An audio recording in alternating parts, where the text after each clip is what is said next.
Welcome to techno উডার্কস। আজকে আবার একটা পালিশের ভিডিও নিয়ে চলে এসেছি। পুরো চকচকে কাঁচের পালিশ, পুরো গালা ছাড়াই পালিশটা করতে হবে।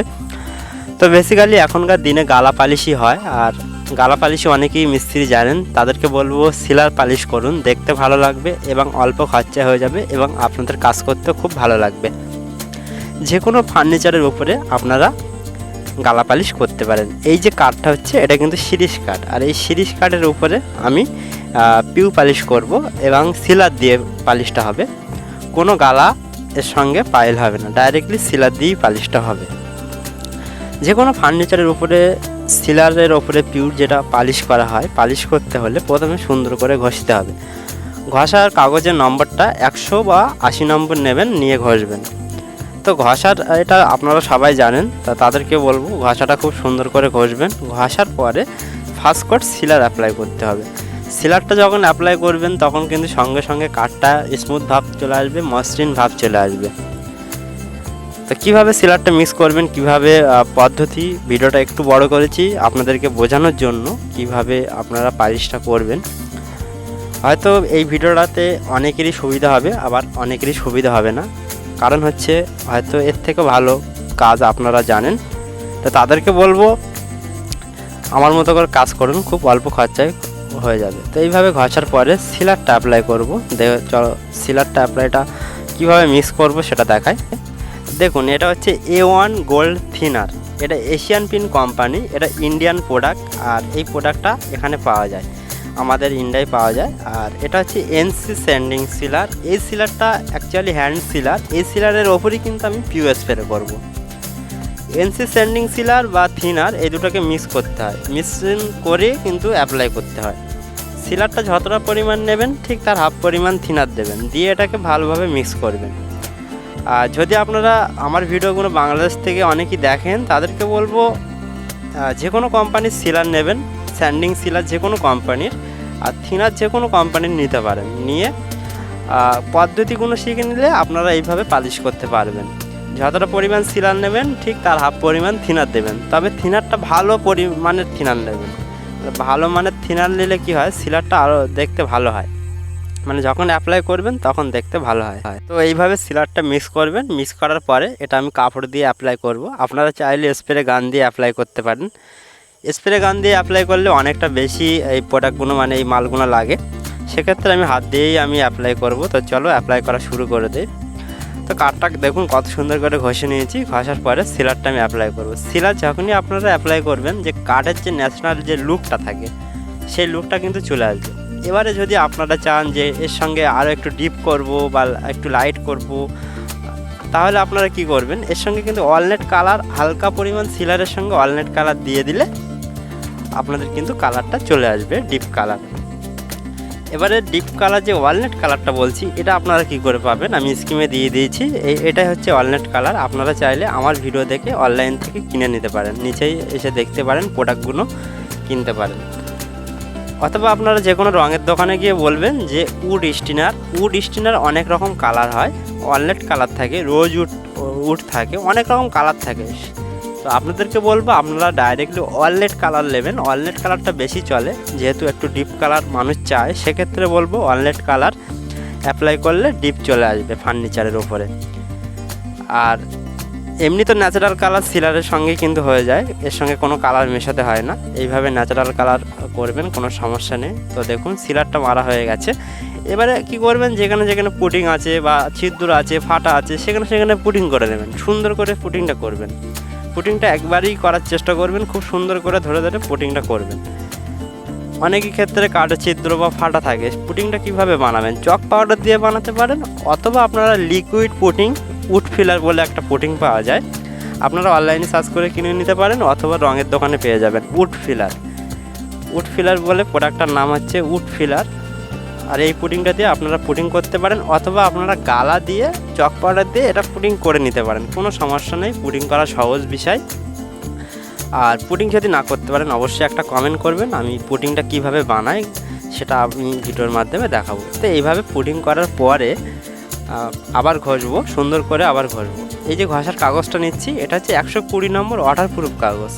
আগে প্রথম যে ঘষা কাগজটা ছিল ওটা হচ্ছে প্রথম যে কাগজটা ছিল 80 নম্বর কাগজ, আর এটা হচ্ছে 120 নম্বর অর্ডার প্রুফ কাগজ। এই কাগজটা দিয়ে যখনই ঘষবেন দেখবেন যে কাঠটা পুরো প্লেন হয়ে গেছে, যেহেতু সিলার অ্যাপ্লাই করা হয়ে গেছে। সিলার অ্যাপ্লাই করার পরে কাঠটা পুরো মসৃণ ভাব চলে আসে এবং ঘষতে আপনাদের কত সুন্দর লাগবে আপনারা একবার সিলার অ্যাপ্লাই করে দেখতে পারেন।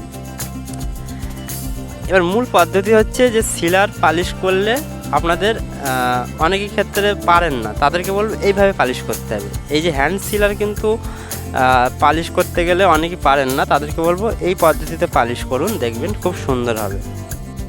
এবার ফার্স্ট কোট যখন সিলার মারবেন তখন কিন্তু 5 মিনিটের মধ্যে শুকিয়ে যাবে। অনেকের ক্ষেত্রে হয়তো আমাকে প্রশ্ন করেন যে কতক্ষণ মধ্যে শুকাবে। 5 মিনিটের মধ্যে সিলারটা কিন্তু শুকিয়ে যাবে। তারপরেই কিন্তু আপনারা পুডিং করে ঘষতে পারবেন, যে 1 ঘন্টা 2 ঘন্টা রেই দিতে হবে তারপর শুকোবে, এরকম কোনো ব্যাপার নেই, 5 মিনিটের মধ্যে শুকিয়ে যাবে। তো অনেকে এই প্রোডাক্টটা ব্যবহার করেন যারা পালিশের কাজ করেন, আর যারা করেন না বেসিক্যালি বাংলাদেশের অনেক মানে মিস্ত্রি আছে, তারা আগেকার যে এরকম পালিশ হতো আগেকার দিনে সেরকমভাবে এখনও পালিশ করে। তো তাদেরকে বলবো গালা ছাড়াই পালিশ করুন, এইভাবে গালা ছাড়া পালিশ করুন, দেখতে পুরো কাঁচের মতো আসবে এবং সুন্দর আসবে।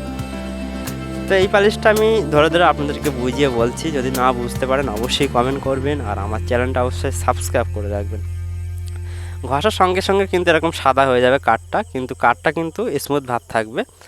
আবার যখন সিলার অ্যাপ্লাই করবেন তখন কিন্তু আবার কাঠটা মানে স্মুথ ভাব চলে আসবে। তো চলো এইভাবে ঘষার পরে আমি সিলার অ্যাপ্লাই অলরেডি 2-3 কোট অ্যাপ্লাই হয়ে গেছে, যেহেতু ভিডিওটা অনেক বড় হয়ে যাবে সেক্ষেত্রে দেখাতে পারলাম না।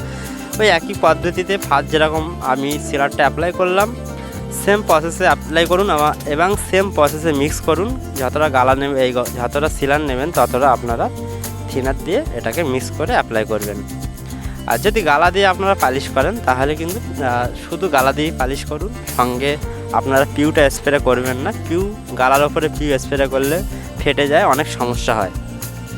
আর সিলারের ওপরে যদি আপনারা পিউ স্প্রে করবেন, অনেকের ক্ষেত্রে বলে যে দানা দানা আসছে লাস্ট ফিনিশিং যখন আপনারা মেশিনে দিচ্ছেন যে দানা দানা ভাব চলে আসছে, তাদেরকে বলবো সিলারের ওপরে ফিনিশিং করতে হবে, তাহলে দানা দানা আসবে না।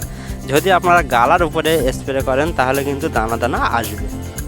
তো এইভাবে সিলারটা আমি সুন্দর করে 2-4 কোট অ্যাপ্লাই করব। ধরে ধরে 2-4 কোট অ্যাপ্লাই করার পরে আবার আপনারা কি করবেন, হালকা করে ঘষে নেবেন। ঘষার পরে আপনারা পিউ স্প্রে করবেন, তাহলে কিন্তু ভালো হবে। আর যদি না ঘষেন তাহলে সমস্যা নেই, তবে আপনাদেরকে বলবো একটু ঘষে নিলে ভালো হয়। ঘষে নিলে পালিশটা সুন্দর হয় এবং দেখতে ভালো লাগে, তো একটু ঘষে নিলে ভালো হয়। তো এইভাবে সিলারটা অ্যাপ্লাই করার পরে আমি এই খাটটা একটু কালার করে নেব। যেহেতু কালার কেন করব, এই খাটটা ঝাড় খাট, সে বললো যে কালার করতে হবে দাদা, যেখানে যেখানে ফুল আছে একটু কালার করে দিতে হবে। তো কালার অনেকেরই পছন্দ না, সেক্ষেত্রে বলবো আপনারা চাইলে নাও কালার করতে পারেন। তো আমি কালারের ভিডিওটা হালকা করে দেখাই আমি কিভাবে কালার করি। আমি স্প্রে গান দিয়ে, এটাকে বলা হয় পেন গান।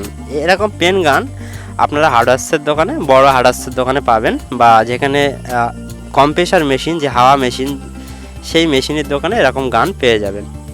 এই গানের সাহায্যে শুরু করে এই যে সোনালি কালারটা অ্যাপ্লাই করছি, এটা কিন্তু তেল রং।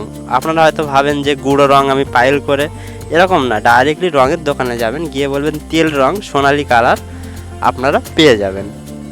এবারে এই সোনালি কালারটা স্প্রে গান দিয়ে একটু ভালোভাবে সেঁকে নেবেন, সঙ্গে একটু পাতলা করে নেবেন। পাতলাটা আপনারা চাইলে তারপিন দিয়েও করতে পারেন অথবা থিনার দিয়েও করতে পারেন।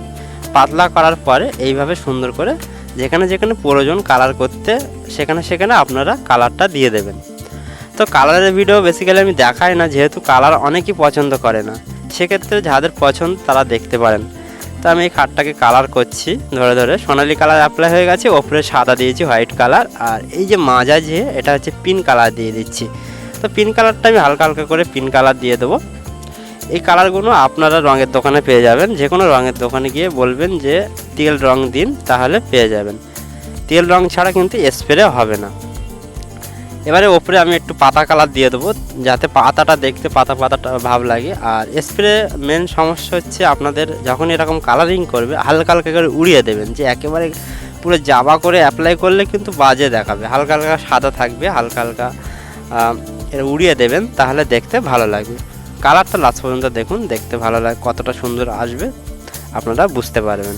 তো আপনাদের একটা কথা বলা হয়নি, সিলার যখন অ্যাপ্লাই করবেন তখন কিন্তু ম্যাট কালার থাকবে, কোনো গ্লেজ থাকবে না, টোটালি গ্লেজ থাকবে না।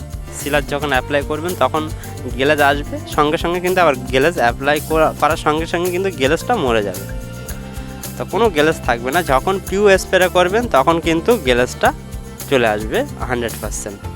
তো এইভাবে কালার করার পরে আমি কানা দিয়ে এবারে ওয়ালনাট কালারটা অ্যাপ্লাই করব। এটা হচ্ছে ওয়ালনাট কালার। এই কালারটা কিন্তু আপনারা সিলারের সঙ্গে হালকা পরিমাণ দিলে কিন্তু ডিপ কালার চলে আসে।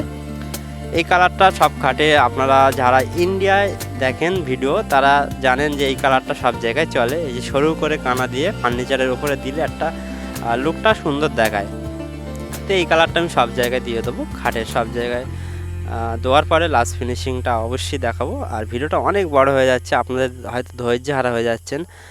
তো ফাইনাল লুকটা চলো দেখায়। এই যে হচ্ছে ফাইনাল লুক, কোনো গ্লেজ নেই, কোনো এর ওপরে কোনো এখন গ্লেজ মারা হয়নি। এবার এর ওপরে আমি ডাইরেক্টলি পিউ স্প্রে করব, আর স্যানলাক্স কোম্পানির পিউ স্প্রে করব। আপনারা চাইলে দেখতে পারেন কিভাবে আমি পিউ মিক্স করি, অন্য ভিডিওয় দেখতে পারেন। তো কালারটা কেমন হয়েছে অবশ্যই কমেন্ট করবেন। যার খাট সে বললো কালার করতে, ওই জন্য আমি কালারটা করে দিয়েছি।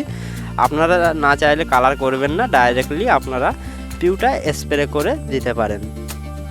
তো এবার আমার কাজ শেষ, এর ওপরে আমি পিউটা স্প্রে করব। যেহেতু যখন আমি খাটটা পালিশ করলাম তখন কিন্তু পালিশ করতে রাত হয়ে গেছিলো, সেক্ষেত্রে আমি ভিডিও আপনাদের স্প্রে করা দেখাতে পারলাম না। ডাইরেক্টলি আমি একটু গ্লেজটা আপনাদের দেখাবো। গ্লেজটাও ক্যামেরায় আসছিল না, মানে রাতের কীরকম দেখাবে সেরকম, মানে চলো গ্লেজটা দেখায়। এই যে গ্লেজটা দেখুন কেমন হয়েছে।